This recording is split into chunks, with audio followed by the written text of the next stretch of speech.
Topic of something I want to talk about with you, I think it'll be quite interesting for people, is really what it's like to buy an existing established franchise brand that's been around for about 30 years and come in and make change. Sure. Yes. So just tell us your story briefly. Yeah, so Seal of Ridge has now been around for 37 years. So, Long time. I wish I could say I was that age, but anyway. So 1988, the founder was running the business for many, many years, and then a franchisee actually bought the business. They became the franchisor. So we actually acquired the business from a franchise ex-franchisee who then became the franchisor. And then that's interestingly, a tangled web. I know they've actually gone back being a franchisee, which is a great endorsement of the strength, exactly, the strength of the brand. They didn't want to retire. They didn't want to do anything else.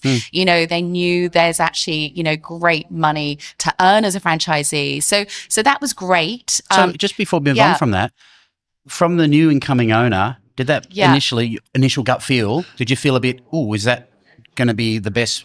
You know, how does that work? So I can imagine a bunch of things. So it'd be interesting your thought process on that. I know it's gone well now because we've interviewed Craig and everything. That's great. That's right. Yeah. So look, when we generally acquire businesses, we prefer a vendor to stay involved for a certain amount of time.